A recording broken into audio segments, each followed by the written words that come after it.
আজি কেইদিনমান ধৰি বিজেপিৰ সংক্ৰান্তত মোক লৈ যথেষ্ট এটা নিউজ হৈ আছে। সেই সংক্ৰান্তত মই প্ৰয়োজন বোধ কৰিলোঁ যে মই লিখিত আকাৰত মোৰ মনৰ কথাখিনি আপোনালোকৰ আগত প্ৰকাশ কৰিম। সেইকাৰণে মই লিখিত আকাৰত লৈ আহিছোঁ। আজি মই অকল এই লিখিত আকাৰতে মই মনৰ কথাখিনি প্ৰকাশ কৰিম। আৰু মোৰ লগত আছে ডক্টৰ অংশুমিতা গগৈ। তেওঁ মোৰ দৰেই বিভিন্ন সমস্যাৰ সন্মুখীন হৈছিল আৰু তেওঁ মনৰ কথা ব্যক্ত কৰিব। মই আজি এই কথাখিনি আপোনালোকক অলৰেডি দি দিয়া হ'ব সাংবাদিক বন্ধুসকলক। মই আৰম্ভ কৰিছোঁ। মই লিখিত আকাৰত মই কথাখিনি আজি প্ৰকাশ কৰিম। পোনপ্ৰথমে ভাৰতীয় জনতা পাৰ্টীৰ অসম প্ৰদেশৰ ৰাজ্যিক সভাপতি শ্ৰীযুত ৰঞ্জিত কুমাৰ দাস ডাঙৰীয়া, অসমৰ মাননীয় মুখ্যমন্ত্ৰী শ্ৰী সৰ্বানন্দ সোণোৱাল ডাঙৰীয়া, নেতাৰ আহ্বায়ক শ্ৰীযুত হিমন্ত বিশ্ব শৰ্মা ডাঙৰীয়া প্ৰমুখ্যে ভাৰতীয় জনতা পাৰ্টীৰ সমূহ কাৰ্যকৰ্তা, পৃষ্ঠা প্ৰমুখ, বুথ কমিটি, মণ্ডল কমিটি, জিলা কমিটি, ৰাজ্যিক কমিটি, মৰ্চা, কোষ আৰু ভাৰতীয় জনতা পাৰ্টীৰ শুভাকাংক্ষী তথা বিচাৰ পৰিবাৰৰ ওচৰত মই লোৱা আৱেগিক সিদ্ধান্তৰ বাবে ক্ষমা প্ৰাৰ্থনা বিচাৰিছোঁ। কা আন্দোলনৰ পৰিৱেশ আছিল সম্পূৰ্ণ সুকীয়া। সমগ্ৰ অসমবাসীৰ সেই সময়ত আৱেগিক। এজন ৰাইজৰ মাজত শিল্পী হিচাপে ময়ো ব্যতিক্ৰম নাছিলোঁ। সমগ্ৰ ৰাজ্যত প্ৰচাৰ চলিছিল যে ট্ৰাকে ট্ৰাকে অসমলৈ বাংলাদেশী আহিব। হিচাপ চলিছিল কোটি কোটি বাংলাদেশীৰে ভৰি পৰিব আমাৰ অসম। খেতি মাটি ভেটিৰ স্বত্ব যাব বাংলাদেশীৰ হাতলৈ। এজন আৱেগপ্ৰৱণ শিল্পী হিচাপে সেই সোঁতত আমিও উটি গৈছিলোঁ। কিন্তু সময়ৰ লগে লগে বুজি উঠিলোঁ যে আমাৰ যুক্তিক আৱেগে বশীভূত কৰিলে। অপব্যাখ্যাৰে আমাক বিপথে পৰিচালিত কৰা হ'ল। আমি সকলোৱে জানো জাপানৰ প্ৰধানমন্ত্ৰীক আদৰিবলৈ এই চৰকাৰখনে অসমৰ জনসাধাৰণৰ সমৰ্থনত গুৱাহাটীখন সুন্দৰকৈ সজাই পৰাই তুলিছিল। জনসাধাৰণে আশা কৰিছিল জাপানৰ প্ৰধানমন্ত্ৰীৰ আগমনে অসমত এক অৰ্থনৈতিক বিপ্লৱ আৰম্ভ কৰিব আৰু জাপানে যি 20,000 কোটি টকা ব্যয় কৰাৰ পৰিকল্পনা আছিল তাৰ পৰা অসমৰ যুৱক যুৱতীসকল উপকৃত হ'ব। কিন্তু কা আন্দোলনে সুন্দৰকৈ সজাই পৰাই উঠা গুৱাহাটী চহৰখন বিধ্বস্ত কৰিলে। আনকি ইয়াৰ পৰা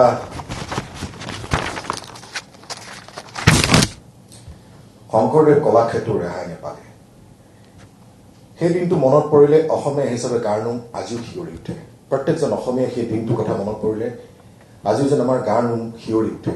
মই অভিনেতা শিল্পী হিচাপেও মোৰ সেই একে অৱস্থা হৈছিল। গুৱাহাটীখন কি ভয়ানক পৰিৱেশ আৰু পৰিস্থিতি। এনে পৰিৱেশ আৰু পৰিস্থিতিত আমি অসম আন্দোলনৰ সময়তো দেখা পোৱা নাছিলোঁ। এনে আন্দোলন অসমত কোনেও কেতিয়াও কাহানি দেখা নাছিল। এক বিধ্বস্ত গুৱাহাটী। তাৰ পৰিণতিত গুৱাহাটীত কাৰফিউ প্ৰৱৰ্তন হৈছিল আৰু 5জনকৈ যুৱকে মৃত্যুক সাৱট দিবলগীয়া হৈছিল। তাৰপিছত কা আন্দোলনৰ পৰিণতিত কোনোবা ৰাজ্যসভাৰ সাংসদ হ'ল আৰু আন একাংশই আহিবলগীয়া নিৰ্বাচনৰ প্ৰস্তুতিৰে বেলেগ বেলেগ ৰাজনৈতিক দল গঠন কৰা কুচকাৱাজ কৰিলে। কি আচৰিত। অসম আন্দোলনৰ বিৰোধিতা কৰা কংগ্ৰেছ আৰু IMDTAক বাতিল হোৱাৰ পিছত পূৰ্ববংগৰ পৰা অহা বিদেশীসকলক সুৰক্ষা দিবলৈ জন্ম হোৱা AIUDF একেলগ হৈ আঞ্চলিকতাবাদৰ পুৰোহিত ৰাজ্যসভাৰ সাংসদ হিচাপে মনোনীত হ'ল। এই নাটকখনত হয়তো মোৰ দৰে বহু অসমপ্ৰেমী ৰাইজ আৱেগিক হৈ বিভ্ৰান্ত হৈছিল। মই বিজেপি দলত 2015 চনৰ অক্টোবৰত আছিলোঁ। ৰাজনীতি বিশেষ বুজি নাপাওঁ। ৰাজনীতিলৈ উচ্চাকাংক্ষাও মোৰ নাই। মই এটা কথা স্পষ্ট কৰি দিছোঁ যে ৰাজনীতিত আহিলে মই মন্ত্ৰী বিধায়ক বা তেনেকুৱা ধৰণৰ আশাত মই ৰাজনীতিত আহিছোঁ। তেনেকুৱা ধৰণৰ কোনো আকাংক্ষা মোৰ নাই। কিন্তু শিল্পী হিচাপে কিছু সপোন আছে। এজন শিল্পী হিচাপে কিবা এটা কৰাৰ মন আছে। কাৰণ মঞ্চ জগতৰ পৰা চিনেমালৈ বহুত দেখিছোঁ, শিকিছোঁ। থিয়েটাৰত আমাক অভিনয় কৰাৰ বাবে প্ৰস্তুত কৰি দিয়া মঞ্চখনৰ কৰ্মীজনৰ পৰা আৰম্ভ কৰি চিনেমাৰ লাইটমেনজনলৈকে স্পট বয়টোলৈকে সকলো ওচৰৰ পৰা দেখিছোঁ। আমাৰ যেতিয়া মোবাইল থিয়েটাৰৰ প্ৰদৰ্শনী বন্ধ হয় তেওঁলোকৰ কি অৱস্থা হয় সেয়া বহুততকৈ মই ভালকৈ বেছি অনুধাৱন কৰোঁ বা বুজি পাওঁ। আৰু বৰ্তমানৰ অৱস্থা তেওঁলোকৰ কি অৱস্থা হৈছে সেয়া মোতকৈ আপোনালোকে বেছি ভালকৈ দেখিছে, উপলব্ধি কৰিছে। মই লকডাউনৰ কথা কৈছোঁ যে COVID-19 যে ভ্ৰাম্যমান থিয়েটাৰে হওক বা আমাৰ ছবি জগতৰ কি অৱস্থা হৈছে টেকনিচিয়ানসকলৰ সেয়া আপোনালোকে নিশ্চয় উপলব্ধি কৰিব পাৰিছে মই বিজেপিলৈ অহাৰ কাৰণ কোনো ৰাজনৈতিক অভিলাষ নহয় বৰঞ্চ শিল্পীসকলৰ বাবে সংঘবদ্ধ হৈ কাম কৰা প্ৰবল ইচ্ছা কিন্তু বৃহৎ শিল্পী সমাজৰ হকে স্থায়ী কিছু কাম কৰিবলৈ হলে চৰকাৰ সদিচ্ছা নিশ্চয় লাগিব মই ব্যক্তিগতভাৱে উপলব্ধি কৰিছো যে ৰাজ্যত বিজেপি চৰকাৰখনৰ এই বিষয়ত শুনা বা কৰাৰ ইচ্ছা আছে ধৈৰ্য আছে আৰু এই বিশ্বাস লৈ মই বিজেপিত যোগদান কৰিছিলো আৰু দলে মোক গুৰু দায়িত্ব প্ৰদান কৰিছিল অসম চলচ্চিত্ৰ বিত্তন নিগমৰ অধ্যক্ষ দায়িত্ব লৈ মই শিল্পীসকলৰ হিতাৰ্থে যিয়ে কৰিব বিচাৰিছিলো সকলো কামত পূৰ্ণ সহযোগিতা আগবঢ়াইছিল চৰকাৰখনে আমাৰ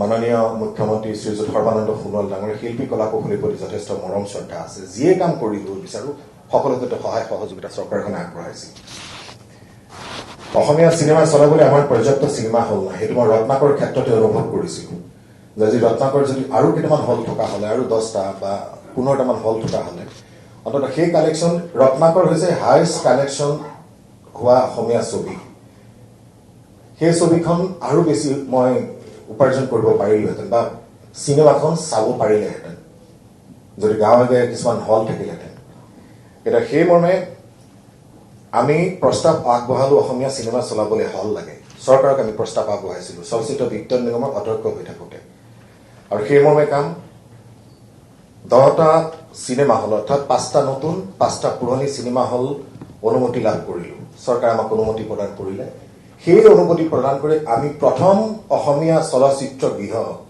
জোনাকী হল তেজপুৰৰ ডিচেম্বৰৰ 9 তাৰিখে মুখ্যমন্ত্ৰী মহোদয় তাত উদ্বোধন কৰিব শুভাৰম্ভ কৰিবলৈ আমি প্ৰস্তুত কৰিছিলো যিটো কাৰণে 8 তাৰিখে মোক আন্দোলনকাৰী কিছুমানে মোৰ তাত ঘেৰাও কৰা হ'ল আজি জ্যোতিপ্ৰসাদ আগৰৱালাৰ ডাঙৰ জীয়ৰী তেওঁ 80 বছৰ উৰ্ধ 80 বছৰৰ ওপৰৰ তেওঁ এগৰাকী মহিলা ডক্টৰে মনা কৰিছিল তেওঁলোকক যাবলৈ কিন্তু দেউতাকৰ স্মৃতি বিৰজিত যিটো জোনাকী হলটো আমি প্ৰথম তাত হল হিচাপে আমি কাম আৰম্ভ কৰিবলৈ প্ৰস্তুত কৰিছিলো যিটো কা আন্দোলনৰ কাৰণে সম্ভৱ হৈ নুঠিলে সেইটো এটা মোৰ খুব এটা আছে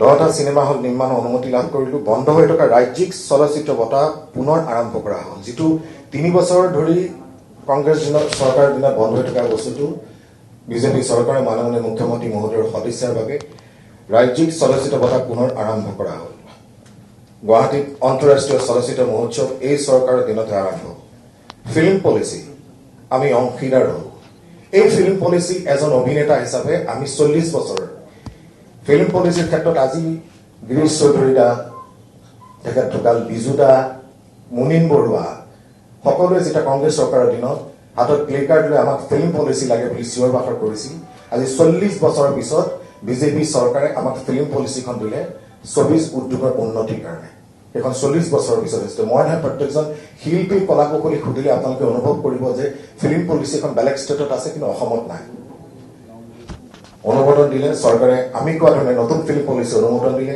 শিল্পীয়ে যেতিয়া নৰিয়া পাতিত পৰে কি অৱস্থা হয় সেই কথা পৰিয়ালেহে জানে সামান্য কেইটামান টকাৰ বাবে হাহাকাৰ অৱস্থা এনে পৰিস্থিতিত অৱসান ঘটোৱাৰ বাবে চৰকাৰৰ সহযোগিতাত আমি বিশেষ পুঁজি গঠন কৰিলো কিন্তু আপোনালোকে সকলো জ্ঞাত যে আমি কোনোবা এজন শিল্পী যেতিয়া ৰোগাগ্ৰস্ত হয় বা নৰিয়া পাতিত পৰে তেতিয়া আমি সকলোৱে টিভি বা হেৰিয়াত আমি এটা ফোন নম্বৰ দিওঁ তাৰ একাউণ্ট নম্বৰ দিওঁ কিন্তু এই আমি যেতিয়া চৰকাৰে আমাক এই ক্ষেত্ৰত সহায় সহযোগিতা আগবঢ়ালে আমি ৰোগাক্ৰান্ত শিল্পীক আৰ্থিক সহায় কৰিবলৈ আমি আগবাঢ়িব পৰা হলো আৰ্থিক সহায় দিব পৰা হলো 50,000ৰ পৰা 1 লাখ টকালৈকে আমি সহায় দিব পাৰিছিলো এই বিজেপি চৰকাৰে অসমৰ সাংস্কৃতিক ক্ষেত্ৰখনলৈ বিশেষ বৰঙণি আগবঢ়োৱা শিল্পীসকললৈ প্ৰদান কৰা মাহিলী পেঞ্চনৰ পৰিমাণ 4,000ৰ পৰা 8,000লৈ বৃদ্ধি কৰিলে অৰ্থাৎ পূৰ্বতে শিল্পী পেঞ্চনৰ প্ৰাপকৰ সংখ্যা আছিল 20 জনৰ পৰা 100 জনলৈ বৃদ্ধি কৰিলে এনেদৰে এককালীন সাহায্য ক্ষেত্ৰতো পূৰ্বৰ 20 গৰাকীৰ পৰা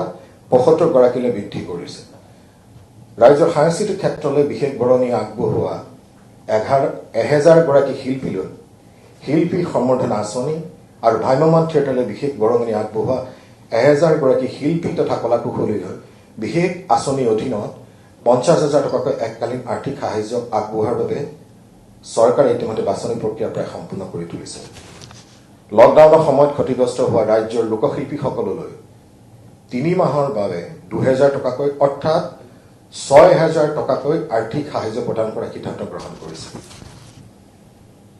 বিজেপি চৰকাৰে অতি কম সময়ছোৱাত শিল্পীসকলৰ প্ৰতি যি সদ্ভাৱ দেখুৱালে তাৰ নজিৰ পূৰ্বৰ চৰকাৰসমূহত নাই।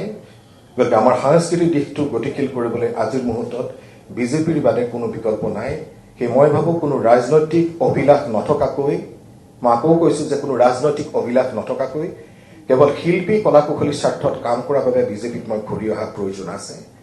বিগত দিনবোৰত মোৰ এই কথা উপলব্ধি হ'ল, সেই মই সিদ্ধান্ত লৈছোঁ পূৰ্বৰ দৰে সক্ৰিয়ভাৱে দলৰ মই কাম কৰি যাম। মই আশা ৰাখিছোঁ এইলৈ কোনেও যাতে বিতৰ্ক নকৰে।